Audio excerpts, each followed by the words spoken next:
Solo levelling season 3 की episode 3 finally आ चुकी है। पिछले एपिसोड में हमने देखा था कि कुछ क्रॉक्टर्स ने स्कूल पे हमला कर दिया था और इस स्कूल में जिन्वू की बहन भी है। ये क्रॉक्टर्स फ्लोर को क्रॉस करते करते जिन्वू की बहन तक भी पहुंच जाते हैं और इसे पकड़ भी लेते हैं और तभी जिन्वू जो दूसरे मिशन पे था उसे जैसे ही इसकी खबर मिलती है वो वहां पे आ जाता है। एंड बिलीव मी, जिन्वू बहुत ज्यादा गुस्से में है। अगर तुम लोग पहली बार इस वीडियो पे आए हो तो सीजन 3 के लास्ट 2 एपिसोड जरूर देख लेना। ये वाली एपिसोड स्टार्ट होती है और हमें दिखता है कि जिन्वू की बहन रो रही है। जिन्वू से कहता है कि मैं पहुंच चुका हूं, अब तू सेफ है, टेंशन की कोई बात नहीं। और इस बार जिन्वू बहुत ही ज्यादा गुस्से में है क्योंकि इस बार बात उसकी छोटी बहन पे आ चुकी है। तो जिन्वू इग्रिस को ऑर्डर देता है कि वो उसकी छोटी बहन का ख्याल रखे और दूसरी शैडो आर्मी को ऑर्डर देता है कि वो दूसरे स्टूडेंट्स को नीचे ले जाए। ये सब नीचे जा रहे होते हैं कि क्रॉक्टर हिलता है और जिन्वू इंस्टेंटली बोलता है कि मैंने तुझे बोला ना कि वहां पे खड़ा रह। क्रॉक्टर्स का चीफ बोलता है कि ये जो सब हाई ऑक्स थे, मैं अब समझा कि ये तेरी आर्मी में से थे। क्या तू एक मोटर है या तू कुछ और ही है? और संग जिन्वू कोई भी जवाब नहीं देता। क्रॉक्टर्स का चीफ बोलता है कि ये जवाब नहीं देगा, इस पे हमला कर दो। सारे के सारे क्रॉक्टर्स संग जिन्वू पे अटैक करते हैं बट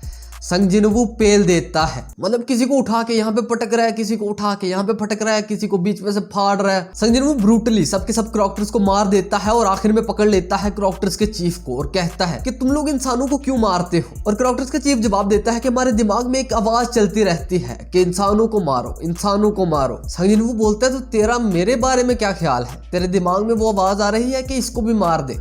और क्रॉक्टर्स का चीफ जवाब नहीं देता, वो अपनी जान की भीख मांगने लगता है। संग जिन्वू बोलता है कि जो मैंने पूछा है ना उसका जवाब दे, लेकिन क्रॉक्टर का चीफ कुछ भी नहीं बोलता। संग जिन्वू बोलता है तो तेरे दिमाग में जो कमांड आती है वो मुझे देख के नहीं आ रही, तो क्या उसके अकॉर्डिंग मैं इंसान नहीं हूँ? लेकिन क्रॉक्टर्स का चीफ अब भी जवाब नहीं देता, वो अपनी जान की भीख मांगने लगता है।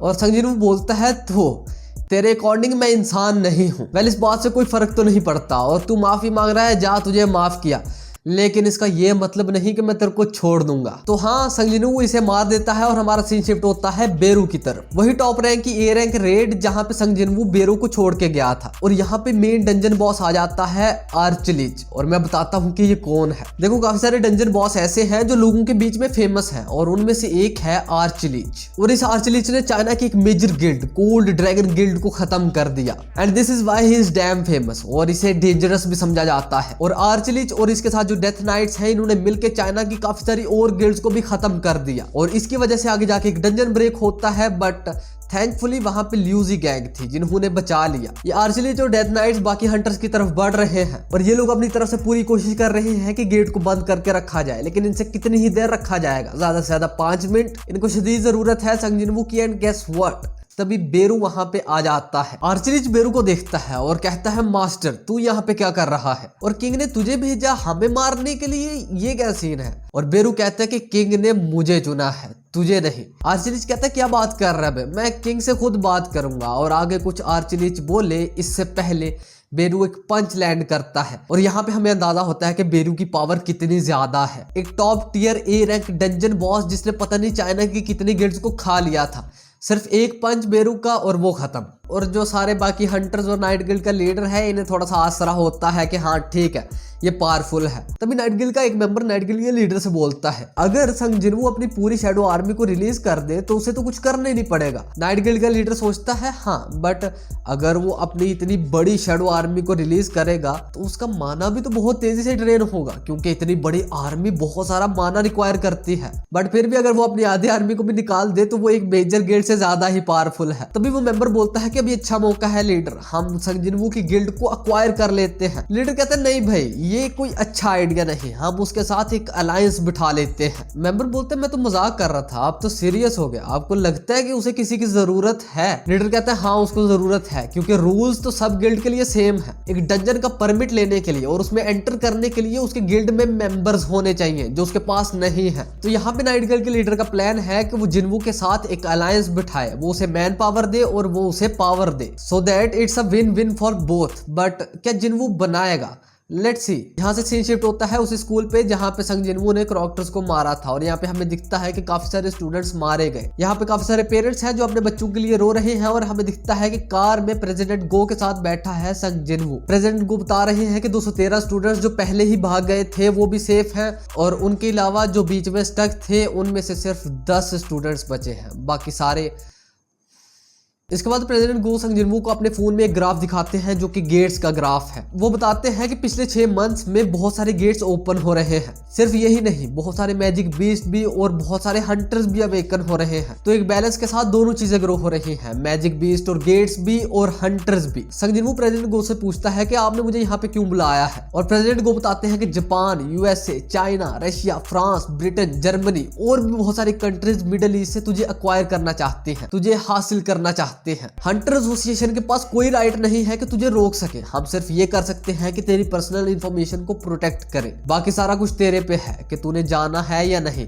बट लिसन, अगर तू इस कंट्री से चला जाता है तो ये कंट्री सही से बैलेंस नहीं बना पाएगी। जैसे जैसे चीजें ग्रो हो रही हैं, गेट्स ओपन हो रहे हैं, मैजिक बीस्ट आ रहे हैं, तो तेरे बगैर इसको कंट्रोल करना हमारे बस में बहुत मुश्किल है। इतनी ही देर में हॉस्पिटल आ जाता है जहाँ पे जिनवू की सिस्टर है, तो जिनवू वहां पे जाने लगता है और जाते जाते प्रेसिडेंट को बोलते हैं कि मेरे पास जितनी पावर है मैं तेरे लिए उतना कुछ कर पाऊंगा, लेकिन मैं नहीं चाहता कि तू इस कंट्री को छोड़ के जाए। प्रेसिडेंट गो अपना सर पकड़ लेते हैं और कहते हैं कि हमारे पास सिर्फ 10 एस रैंक हंटर्स थे, जिनमें से 2 मॉन्स्टर्स के हाथों मारे गए और एक अमेरिका के लिए कोरिया को छोड़ गया। तो अभी संग जिनवू को मिला के इनके पास सिर्फ 7 एस रैंक हंटर्स है। और प्रेसिडेंट गो कहते हैं कि तू अपनी जो भी फरमाइश है हमारे सामने रख, मैं और हंटर एसोसिएशन पूरी कोशिश करेगी कि हम उसे पूरा करें, लेकिन तू इस कंट्री को छोड़ के ना जा। एंड संग जिनवू सेज कि मैं ये चाहता हूं कि कोई भी डंजन ब्रेक होता है तो उसमें मैं अकेला पार्टिसिपेट करूं, मुझे कोई टीम की जरूरत ना पड़े। क्या आप मेरे लिए ये कर सकते हैं? प्रेसिडेंट गो को शॉक लगता है, लेकिन 1 मिनट ठहर के वो सोचते हैं कि जो लॉ रखा गया था कि अकेला पर्सन डंजन ब्रेक में नहीं जा सकता, वो सिर्फ सेफ्टी के लिए था कि काफी सारे मैजिक बीस्ट होंगे, डंजन बॉस होगा, तो अकेला बंदा उन्हें कैसे हैंडल करेगा। बट संग जिनवू के साथ सिचुएशन थोड़ी सी अलग है। संग जिनवू अकेला ही पूरी गिल्ड से ताकतवर है,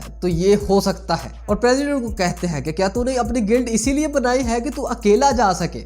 एंड संग जिनवू सेज हाँ। प्रेसिडेंट को कहते हैं ये थोड़ा सा मुश्किल होने वाला है, but I will try my best. यहाँ से सीन शिफ्ट होता है और हमें दिखती है एक सेलिब्रिटी सुयून, जो कि जिनहू की कजन है। और जिनहू अपनी इस कजन को कॉल करता है कि तू आ हमारी गिल्ड को ज्वाइन कर। सुयून कहती है कि अभी तू गिल्ड फॉर्म भी नहीं हुई और तू मेरे को ज्वाइन करने का बोल रहा है, कहीं ऐसा तो नहीं कि तेरा जो लीडर है वो तेरे साथ स्कैम कर रहा है। जिनहू कहता है कि अगर तुझे ऐसा लगता है तो तू आ जा, तू उससे मिल ले। एंड हियर वी सी कि सुयून संग जिनवू से मिल लेती है। एंड सुयून वाज शॉक्ड कि मुझे यकीन नहीं हो रहा कि मैं संग जिनवू के सामने खड़ी हूँ। जिनवू कहता है कि तू तो एक सेलिब्रिटी है, तू ऐसे क्यों रिएक्ट कर रही है? बट सुयून सेलिब्रिटी होने के बावजूद बहुत ज्यादा एक्साइटेड है, क्योंकि जिनवू का क्रेज ही इतना है। जिनवू यहाँ पे सोचने लगता है कि जिनहू और उसकी कजन सुयून दोनों हंटर्स हैं, तो क्या ये जो हंटर अवेकनिंग है ये जेनेटिक्स की वजह से भी होती है? क्योंकि मेरे डैड भी एक हंटर थे और मैं भी एक हंटर हूँ। जिनवू फिर सुयून से बोलता है कि तुम्हें सारा कुछ जिनहू ने बता दिया होगा, सारी रिक्वायरमेंट्स, ये आसान नहीं होने वाला हमारी गिल्ड को ज्वाइन करना, but I hope best for you. सुयून इनकी गिल्ड ज्वाइन करने के लिए रेडी है, बट वो रिक्वेस्ट करती है कि क्या मैं आपके साथ एक फोटो लेके सोशल मीडिया पे चढ़ा लूं। जिनवू कहता है कोई मसला नहीं, गो ऑन। सुयून एक फोटो लेती है, अपने सोशल मीडिया पे अपलोड करती है और नीचे कैप्शन देती है फर्स्ट डे एट आहजिन गिल्ड, और ये देख लेती है जय हिंद। वो ये देखती है और वो थोड़ा सा कांपने लगती है कि कुछ चल तो नहीं रहा।